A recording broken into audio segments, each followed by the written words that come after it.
आज प्रारंभ करूंगी श्रीमद् भगवद गीता का तीसरा अध्याय यानी कर्म योग। तो पिछला अध्याय था सांख्य योग, जिसमें निश्चयात्मक बुद्धि की यानी व्यावसायात्मिका बुद्धि की विशेषता थी। उसके साथ साथ अपनी इंद्रियों को भी वश करने पर बल दिया गया था और शरीर व शरीरी यानी शरीर व आत्मा की भिन्नता पर का भी विवेचन किया गया था। तो कर्म योग प्रारंभ करने से पहले एक बार दोहरा लेते हैं संक्षेप में वो 12 श्लोक पिछले अध्याय के जो कल हमने पढ़े थे। तो प्रारंभ करती हूं। उन इंद्रियों को रोक बैठे योग सुत मत पर हुआ, आधीन जिसके इंद्रियां दृढ़ प्रज्ञ वह नित नर हुआ। चिंतन विषय का संग विषयों में बढ़ाता है तभी, फिर संग से हो कामना से क्रोध भी, फिर क्रोध से है मोह, सुधि को मोह करता भ्रष्ट है। यह सुधि गए फिर बुद्धि विनशे नष्ट है। पर राग द्वेष विहीन सारी इंद्रियां आधीन कर, फिर भोग करके भी विषय रहता सदैव प्रसन्न नर। पाकर प्रसाद पवित्र जन के दुख कट जाते सभी, जब चित्त नित्य प्रसन्न रहता बुद्धि दृढ़ होती तभी। रहकर अयुक्त न बुद्धि उत्तम भावना होती कहीं, बिन भावना नहीं शांति और अशांति में सुख है नहीं। सब विषय विचरित इंद्रियों में साथ मन जिसके रहे, वह बुद्धि हर लेती पवन से नाव ज्यों जल में बहे। चहुं ओर से इंद्रिय विषय से इंद्रियां जब दूर ही, रहती हटी जिसकी सदा दृढ़ प्रज्ञ होता है वही। सबकी निशा तब जागता योगी पुरुष हे तात है, जिससे सभी जन जागते ज्ञानी पुरुष की रात है। सब ओर से परिपूर्ण जल निधि में सलिल जैसे सदा, आकर समाता किंतु अविचल सिंधु रहता सर्वदा। इस भांति ही जिसमें विषय जाकर समा जाते सभी, वह शांति पाता है न पाता काम कामी जन कभी। सब त्याग इच्छा कामना जो जन विचरता नित्य ही, मद और ममताहीन होकर शांति पाता है वही।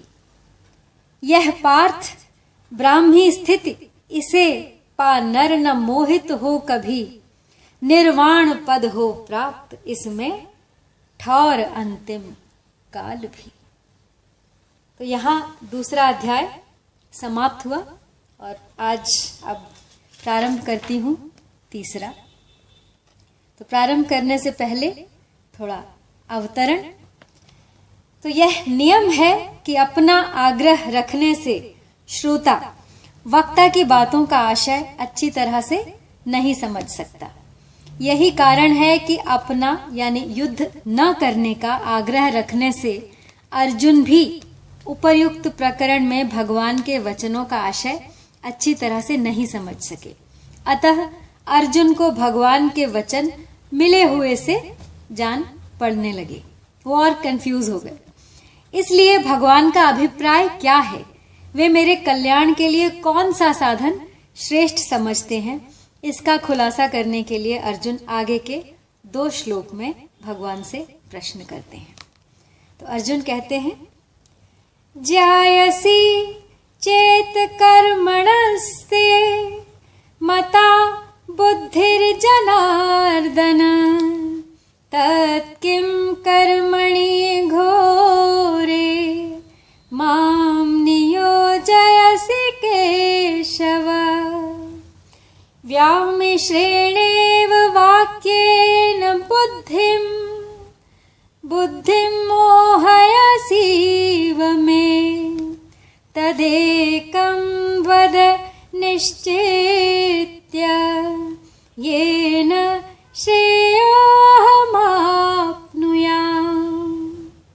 अर्थात हे जनार्दन, अगर आप कर्म से बुद्धि ज्ञान को श्रेष्ठ मानते हैं तो फिर हे केशव मुझे घोर कर्म में क्यों लगाते हैं? आप अपने मिले हुए से वचनों से मेरी बुद्धि को मोहित यानी भ्रमित कर रहे हैं। तो यहाँ इस पद में अर्जुन मानो यह भाव प्रकट करते हैं कि हे श्री कृष्ण, आप सभी की याचना पूरी करने वाले हैं, अतः मेरी याचना तो पूरी अवश्य करेंगे ही। मनुष्य के अंतःकरण में एक कमजोरी रहती है कि वह प्रश्न करके उत्तर के रूप में भी वक्ता से अपनी ही बात अथवा सिद्धांत का समर्थन चाहता है। इसे कमजोरी इसलिए कहा गया है कि वक्ता के निर्देश का चाहे वह मनोअनुकूल हो या सर्वथा प्रतिकूल, पालन करने का निश्चय ही शूरवीरता है। शेष सब कमजोरी या कायरता ही कही जाएगी। इस कमजोरी के कारण ही मनुष्य को प्रतिकूलता सहने में कठिनाई का अनुभव होता है। जब वह प्रतिकूलता को सह नहीं सकता तब वह अच्छाई का चोला पहन लेता है, अर्थात तब भलाई के वेश में बुराई आती है। जो बुराई भलाई के वेश में आती है उसका त्याग करना बहुत कठिन होता है। तो यहाँ अर्जुन में भी हिंसा त्याग रूप भलाई के वेश में कर्तव्य त्याग रूप बुराई आई है, अतः वे कर्तव्य कर्म से ज्ञान को श्रेष्ठ मान रहे हैं। इसी कारण वे यहाँ प्रश्न करते हैं कि यदि आप कर्म से ज्ञान को श्रेष्ठ मानते हैं तो फिर मुझे युद्ध रूपी घोर कर्म में क्यों लगा रहे हैं? तो यहाँ इन पदों में अर्जुन का भाव है कि कभी तो आप कहते हैं कि कर्म करो, कुरु कर्माणि, और कभी आप कहते हैं कि ज्ञान का आश्रय लो, यानी बुद्धौ शरणमन्विच्छ। आपके इन मिले हुए वचनों से मेरी बुद्धि मोहित हो रही है और मैं स्पष्ट नहीं समझ पा रहा हूं कि मुझे कर्म करना चाहिए या ज्ञान की शरण लेनी चाहिए। तो मतलब यह हुआ कि जब तक संसार की सत्ता मानते हैं तभी तक कर्म घोर या सौम्य दिखाई देता है। कारण है कि संसार की सत्ता मानने से कर्म की तरफ दृष्टि रहती है, अपने कर्तव्य की तरफ नहीं। अपने कर्तव्य की तरफ दृष्टि रहने से कर्म घोर या सौम्य नहीं दिखता। यहाँ अपने कर्तव्य और कर्म दोनों को अलग अलग बताया गया है। अब आगे के तीसरे, चौथे और पांचवें श्लोक में भगवान कहते हैं, लोके अस्मिन् द्विविधा निष्ठा पुरा प्रोक्ता मया नघ ज्ञान योगेन सांख्यानां कर्म योगेन योगिनां। हे निष्पाप अर्जुन, इस मनुष्य लोक में दो प्रकार से होने वाली निष्ठा मेरे द्वारा पहले कही गई है। ज्ञानियों की निष्ठा और ज्ञान योग से, और योगियों की निष्ठा कर्म योग से होती है। तो यहाँ भगवान ने दो प्रकार की निष्ठाएं बताई हैं। एक है सांख्य निष्ठा यानी ज्ञान योग, और दूसरी योग निष्ठा यानी कर्म योग। तो जैसे लोक में दो तरह की निष्ठाएं हैं, ऐसे ही लोक में दो तरह के पुरुष भी हैं। यानी एक तो है क्षर यानी नाशवान संसार, और दूसरा अक्षर यानी अविनाशी स्वरूप। सिद्धि असिद्धि, प्राप्ति अप्राप्ति में सम रहना कर्म योग है। तो यहाँ पर कर्म योग और ज्ञान योग ये दोनों ही निष्ठाएं लोक में होने के कारण लौकिक है। कर्म योग में क्षर यानी संसार की प्रधानता है, और ज्ञान योग में अक्षर यानी जीवात्मा की प्रधानता है। क्षर और अक्षर भी लोक ही में हैं, अतः कर्म योग और ज्ञान योग दोनों ही लौकिक निष्ठाएं हैं। जीव और जगत को मुख्यता देने ही से ये दो निष्ठाएं हुई हैं। अगर जीव और जगत को मुख्यता न देकर केवल परमात्मा को ही मुख्यता दें तो दो निष्ठाएं नहीं होंगी, प्रत्युत केवल अलौकिक भगवत निष्ठा यानी भक्ति होगी। तो लौकिक निष्ठा में साधक का अपना उद्योग मुख्य होता है, वह साधन में अपना पुरुषार्थ मानता है। परंतु जब साधक भगवान का आश्रय रखकर साधन करता है तब अपना उद्योग मुख्य नहीं मानता, तब उसकी निष्ठा अलौकिक होती है, कारण कि भगवान का संबंध होने से सब अलौकिक हो जाता है। जब तक भगवान का संबंध नहीं होता तब तक सब लौकिक ही होता है। किसी को बुरा न समझे, किसी का बुरा न चाहे और किसी का बुरा न करे तो कर्मयोग आरंभ हो जाता है। मेरा कुछ भी नहीं है, मुझे कुछ भी नहीं चाहिए और मुझे अपने लिए कुछ भी नहीं करना है।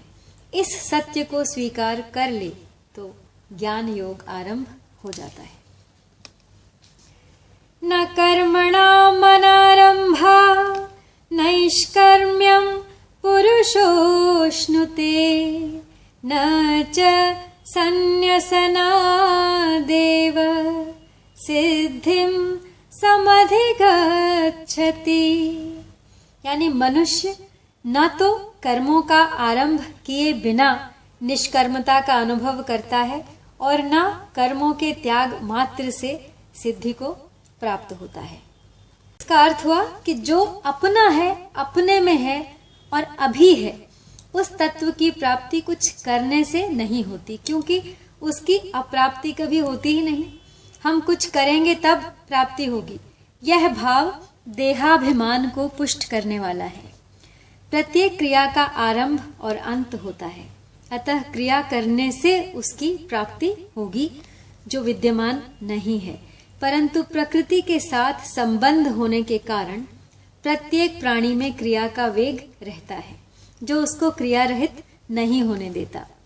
क्रिया का वेग शांत करने के लिए यह आवश्यक है कि जो नहीं करना चाहिए उसको न करें और जो करना चाहिए उसको निर्मम तथा निष्काम होकर करें। अपने लिए करने से क्रिया का वेग कभी समाप्त नहीं होगा, क्योंकि अपना स्वरूप नित्य है और कर्म अनित्य है। अतः निष्काम भाव से दूसरों के हित के लिए कर्म करने से क्रिया का वेग शांत होकर प्रकृति से संबंध विच्छेद हो जाएगा और सब देश काल आदि में विद्यमान परमात्म तत्व प्रकट हो जाएगा और उसका अनुभव हो जाएगा। नहि कश्चित् क्षणमपि जातु तिष्ठत्य कर्म कृत कार्यते ह्यवशः कर्म सर्वः प्रकृतिजैर्गुणैः। यानी कोई भी मनुष्य किसी भी अवस्था में क्षण मात्र भी कर्म किए बिना नहीं रह सकता, क्योंकि प्रकृति के परवश हुए सब प्राणियों से प्रकृति जन्य गुण कर्म करवा लेते हैं कि संसार में कोई भी व्यक्ति कर्म से बच नहीं सकता। क्रिया मात्र केवल प्रकृति में ही होती है, परंतु प्रकृति के साथ अपना तादात्म्य स्वीकार करने से मनुष्य प्रकृति जन्य गुणों के अधीन हो जाता है तथा उसका क्रिया के साथ संबंध हो जाता है। इसलिए प्रकृति के साथ अपना संबंध मानने वाला कोई भी मनुष्य जागृत, स्वप्न, सुषुप्ति, मूर्छा, समाधि तथा सर्ग, महासर्ग, प्रलय, महाप्रलय आदि किसी भी अवस्था में क्षण मात्र भी कर्म किए बिना नहीं रह सकता। सुषुप्ति, मूर्छा तथा समाधि अवस्था में क्रिया कैसे होती है? मनुष्य सोता हो और कोई उसको बीच में जगा दे तो वह कहता है कि मुझे कच्ची नींद में जगा दिया। इससे सिद्ध होता है कि सुषुप्ति के समय भी नींद के पकने की क्रिया हो रही थी। ऐसे ही मूर्छा और समाधि के समय भी क्रिया होती है। पातंजल योग दर्शन में इस क्रिया को परिणाम नाम से कहा गया है। परिणाम का अर्थ है परिवर्तन की धारा अथवा बदलने का प्रवाह। तात्पर्य है कि समाधि के आरंभ से लेकर व्युत्थान होने तक क्रिया होती रहती है। अगर क्रिया न हो तो व्युत्थान हो नहीं सकता। प्रकृति की संपूर्ण अवस्थाओं से अतीत है सहजावस्था अथवा सहज समाधि। सहजावस्था स्वरूप की होती है, जिसमें किंचित मात्र भी कोई क्रिया नहीं, क्रिया होनी संभव ही नहीं है। अतः सहजावस्था में परिणाम तथा व्युत्थान कभी होता ही नहीं, कारण कि क्रियाएं प्रकृति विभाग में ही हैं, स्वरूप विभाग में नहीं। तो कार्यते ह्यवशः कर्म, यानी कर्म करने में तो हम परतंत्र हैं, पर उनमें राग द्वेष करने में अथवा न करने में हम स्वतंत्र हैं। तो पीछे के श्लोक में यह कहा गया है कि कोई भी मनुष्य किसी भी अवस्था में क्षण मात्र भी कर्म किए बिना नहीं रह सकता। इस पर यह शंका होती है कि मनुष्य इंद्रियों की क्रियाओं को हठपूर्वक रोककर भी तो अपने को अक्रिय मान सकता है। इसका समाधान करने के लिए आगे का श्लोक है। कहा गया है, कर्मेन्द्रियाणि संयम्य आस्ते मनसा स्मरन् इंद्रियार्थान् विमूढ़ात्मा मिथ्याचारः स उच्यते। यानी जो कर्मेंद्रियों यानी संपूर्ण इंद्रियों को हठपूर्वक रोककर मन से इंद्रियों के विषयों का चिंतन करते हुए बैठता है, वह मूढ़ बुद्धि वाला मनुष्य मिथ्याचारी, मिथ्या आचरण करने वाला कहा जाता है। सांसारिक भोगों को बाहर से भी भोगा जा सकता है और मन से भी। बाहर से भोग भोगना और मन से उसके चिंतन का रस या सुख लेना, दोनों में कोई फर्क नहीं है। बाहर से राग पूर्वक भोग भोगने से जैसा संस्कार पड़ता है, वैसा ही संस्कार मन से भोग भोगने से अर्थात मन से भोगों के चिंतन में रस लेने से पड़ता है। भोग की याद आने पर उसकी याद से रस आते हैं, तो कई वर्ष बीतने पर भी वह भोग ज्यों का त्यों ताजा बना रहता है। अतः भोग के चिंतन से भी एक नया भोग बनता है। इतना ही नहीं, मन से भोगों के चिंतन का सुख लेने से विशेष हानि होती है। कारण कि लोक लिहाज से व्यवहार में गड़बड़ी आने के भय से मनुष्य बाहर से तो भोगों का त्याग कर सकता है, पर मन से भोग भोगने में बाहर से कोई बाधा नहीं आती। अतः मन से भोग भोगने का विशेष अवसर मिलता है। इसलिए मन से भोग भोगना साधक के लिए बहुत नुकसान करने वाली बात है। वास्तव में मन से भोगों का त्याग ही वास्तविक त्याग है। तो चौथे श्लोक में भगवान ने कर्म योग और सांख्य योग दोनों की दृष्टि से कर्मों का त्याग अनावश्यक बताया। फिर 5वें श्लोक में कहा कि कोई भी मनुष्य किसी भी अवस्था में कर्म किए बिना रह नहीं सकता। 6ठे श्लोक में हठ पूर्वक इंद्रियों को क्रियाओं से रोककर अपने को क्रिया रहित मान लेने का आचरण मिथ्या बताया। इससे सिद्ध हुआ कि कर्मों का स्वरूप से त्याग कर देने मात्र से उनका वास्तविक त्याग नहीं होता। अतः आगे के श्लोक में भगवान वास्तविक त्याग की क्या पहचान है उसे बताते हैं।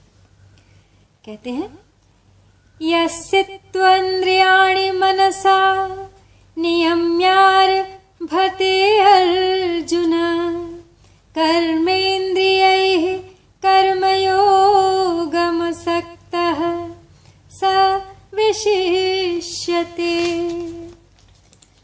कहते हैं, तो हे अर्जुन, जो मनुष्य मन से इंद्रियों पर नियंत्रण करके आसक्ति रहित होकर निष्काम भाव से कर्मेंद्रियों यानी समस्त इंद्रियों के द्वारा कर्मयोग का आचरण करता है, वही श्रेष्ठ है। तो अपने में कल्याण की इच्छा हो, स्वभाव में उदारता हो, हृदय में करुणा हो, अर्थात दूसरे के सुख से सुखी और दुख से दुखी या करुणित हो जाए, ये 3 बातें होने पर मनुष्य कर्मयोग का अधिकारी हो जाता है। कर्मयोग का अधिकारी होने पर कर्मयोग सुगमता से होने लगता है।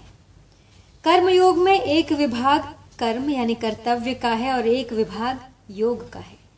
प्राप्त वस्तु, सामर्थ्य और योग्यता का सदुपयोग करना और व्यक्तियों की सेवा करना, यह कर्तव्य है। कर्तव्य का पालन करने से संसार से माने हुए संयोग का वियोग हो जाता है, यह योग है। कर्तव्य का संबंध संसार के साथ है और योग का संबंध परमात्मा के साथ। यहाँ भी भगवान अर्जुन के प्रश्न, मुझे इस घोर कर्म में क्यों लगाते हो, उसका उत्तर देते हुए पहले कर्मों का सर्वथा त्याग असंभव बताते हैं, फिर कर्मों का स्वरूप से त्याग कर मन से विषय चिंतन करने को मिथ्याचार बताते हुए निष्काम भाव से कर्म करने वाले मनुष्य को श्रेष्ठ बताते हैं। अब आगे के श्लोक में भगवान अर्जुन को उसी के अनुसार कर्तव्य कर्म करने की आज्ञा देते हैं।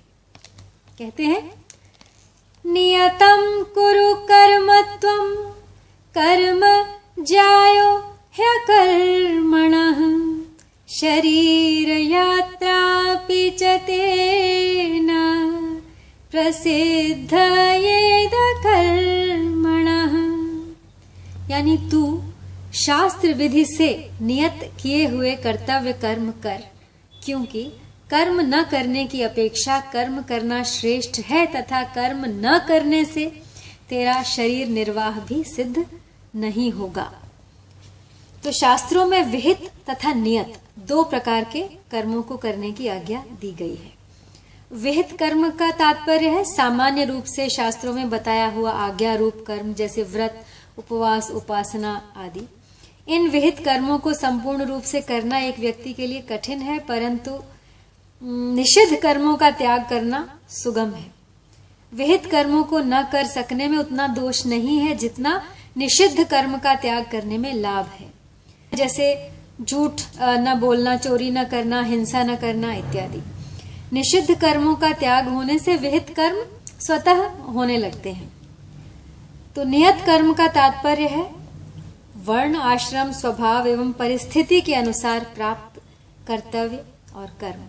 जो आपने अपने लिए कर्म करना स्वीकार किया है, अपने वर्ण, आश्रम या अपनी इच्छा के अनुसार, जैसे भोजन करना, व्यापार करना, मकान बनवाना, मार्ग भूले हुए को मार्ग दिखाना, क्षत्रिय धर्म, युद्ध करना, तो ये आपके नियत कर्म हुए।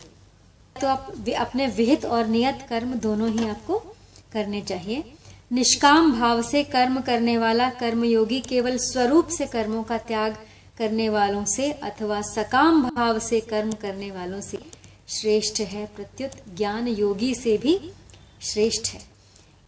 तो अब पीछे के श्लोक में उन्होंने कर्म किए बिना शरीर निर्वाह भी नहीं होने की बात की है। इससे सिद्ध होता है कि कर्म करना बहुत आवश्यक है, परंतु कर्म करने से तो मनुष्य बंधता है। कर्मणा बध्यते जंतु।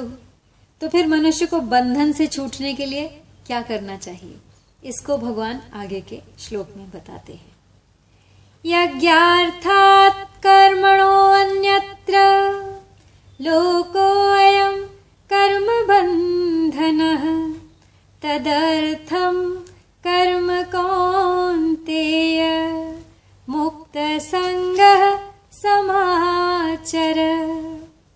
यानी यज्ञ कर्तव्य पालन के लिए किए जाने वाले कर्मों से अन्यत्र अपने लिए किए जाने वाले कर्मों में लगा हुआ यह मनुष्य समुदाय कर्मों से बंधता है। इसलिए हे कुंती नंदन, तू आसक्ति रहित होकर उस यज्ञ के लिए ही कर्तव्य कर्म कर। यज्ञार्थात् कर्मणो अन्यत्र लोको अयम कर्म बंधनः। इस पद का तात्पर्य है कि अपने लिए कुछ नहीं करना है। मनुष्य कर्म बंधन से तभी मुक्त हो सकता है जब वह संसार से मिले हुए शरीर, वस्तु, योग्यता, सामर्थ्य, बल को संसार की ही सेवा में लगा दे और बदले में कुछ न चाहे। कारण कि संसार हमें वह वस्तु नहीं दे सकता जो हम वास्तव में चाहते हैं। हम सुख चाहते हैं, अमरता चाहते हैं, निश्चिंतता चाहते हैं, निर्भयता चाहते हैं, स्वाधीनता चाहते हैं, परंतु यह सब हमें संसार से नहीं मिलेगा। संसार के संबंध विच्छेद से मिलेगा। संसार से संबंध विच्छेद के लिए यह आवश्यक है कि हमें संसार से जो मिला है उसको केवल संसार की ही सेवा में समर्पित कर दे। तो पूर्व श्लोक में भगवान ने कहा कि यज्ञ यानी कर्तव्य कर्म के अतिरिक्त कर्म बंधन कारक होते हैं। अतः इस बंधन से मुक्त होने के लिए कर्मों का स्वरूप से त्याग न करके कर्तव्य बुद्धि से कर्म करना आवश्यक है। अब कर्मों की आवश्यक कर्तव्यता को पुष्ट करने के लिए और भी हेतु बताते हैं। सहयज्ञाः प्रज्ञाः सृष्ट्वा पुरोवाच प्रजापतिः अनेन प्रसविष्यध्वमेश वो अस्तित्वष्टकामधुक् देवान् भावयता ते देवा भावयन्तु वः परस्परं भावयन्तः श्रेयः परमवाप्स्यथ। प्रजापति ब्रह्मा जी ने सृष्टि के आदिकाल में कर्तव्य कर्मों के विधान सहित प्रजा यानी मनुष्य आदि की रचना करके उनसे प्रधानतया मनुष्यों से कहा कि तुम लोग इस कर्तव्य के द्वारा सबकी वृद्धि करो और यह कर्तव्य कर्म रूप यज्ञ तुम लोगों को कर्तव्य पालन की आवश्यक सामग्री प्रदान करने वाला हो। इस अपने कर्तव्य कर्म के द्वारा तुम लोग देवताओं को उन्नत करो और वे देवता लोग अपने कर्तव्य के द्वारा तुम लोगों को उन्नत करें। इस प्रकार एक दूसरे को उन्नत करते हुए तुम लोग परम कल्याण को प्राप्त हो जाओगे। मनुष्य कर्म योनि में है और 84 लाख योनियां देवता, नारकीय, जीव आदि भोग योनियां हैं। सकाम भाव वाले मनुष्य भोगों को भोगने के लिए ही स्वर्ग में जाते हैं। अतः देवता लोग निष्काम भाव न रखकर अपनी जिम्मेदारी का पालन करते हैं। इसलिए यहाँ कल्याण की बात मनुष्यों के लिए ही समझनी चाहिए। तो मुक्ति स्वाभाविक है, बंधन अस्वाभाविक है। मनुष्य योनि अपना कल्याण करने के लिए ही है। इसलिए जो मनुष्य अपने कर्तव्य का पालन करता है उसका कल्याण स्वाभाविकतः हो जाता है। निष्काम भाव के बिना भी केवल अपने कर्तव्य का पालन करने से स्वर्ग आदि पुण्य लोकों की प्राप्ति हो जाती है। जैसे ब्रह्मा जी ने देवताओं और मनुष्यों के लिए परस्पर एक दूसरे का हित करने की बात कही है, ऐसे ही चारों वर्णों के लिए भी परस्पर एक दूसरे का हित करने की ही बात समझनी चाहिए। चारों वर्ण परस्पर एक दूसरे के हित के लिए अपना अपना कर्तव्य कर्म करें तो वे परम कल्याण को प्राप्त हो जाएंगे। संपूर्ण सृष्टि की रचना ही इस ढंग से हुई है कि अपने लिए कोई वस्तु और क्रिया नहीं है, दूसरे के लिए ही है। जैसे पतिव्रता स्त्री पति के लिए ही होती है, अपने लिए नहीं। स्त्री के अंग पुरुष को सुख देते हैं, स्त्री को सुख नहीं देते। पुरुष के अंग स्त्री को सुख देते हैं पर पुरुष को सुख नहीं देते। माँ का दूध बच्चे के लिए ही होता है, अपने लिए नहीं। बच्चे की चेष्टाएं माँ को सुख देती हैं, बच्चे को नहीं। माता पिता संतान के लिए ही होते हैं और संतान माता पिता के लिए। श्रोता वक्ता के लिए होता है और वक्ता श्रोता के लिए ही होता है। तात्पर्य है कि खुद सुख न ले प्रत्युत दूसरे को सुख दे। सृष्टि की रचना भोग के लिए नहीं प्रत्युत उद्धार के लिए है। देवता भी स्वार्थ का त्याग करके दूसरे का हित कर सकते हैं। इसलिए देवताओं में भी नारद जैसे ऋषि हुए हैं। यद्यपि भगवान की ओर से किसी को मना नहीं है, तथापि कल्याण का मुख्य एवं स्वतः अधिकारी मनुष्य ही है। तो इससे एक शंका ये हो सकती है कि हम दूसरे का भला करें परंतु दूसरा हमारा भला ना करके बुरा करे तो परस्परम भाव्यंतः कैसे होगा। तो इसका समाधान है कि हम दूसरे का भला करेंगे तो दूसरा हमारा बुरा कर ही नहीं सकेगा। उसमें हमारा बुरा करने की सामर्थ्य ही नहीं रहेगी। अगर वह बुरा करेगा भी तो पीछे पछताएगा, रोएगा। अगर वह हमारा बुरा करेगा तो हमारा भला करने वाले, हमारे साथ सहानुभूति रखने वाले कई पैदा हो जाएंगे। वास्तव में किसी का बुरा करने का विधान कहीं नहीं आता। मनुष्य ही द्वेष के कारण दूसरे का बुरा करता है। तो परस्परम भाव्यंतः यह मनुष्यता की बात है। इसके न होने से ही मनुष्य दुख पा रहे हैं। तो आज 11 श्लोक हमने पढ़े। आज यहीं समाप्त करती हूँ, आपसे विदा लेती हूँ। जय श्री कृष्ण।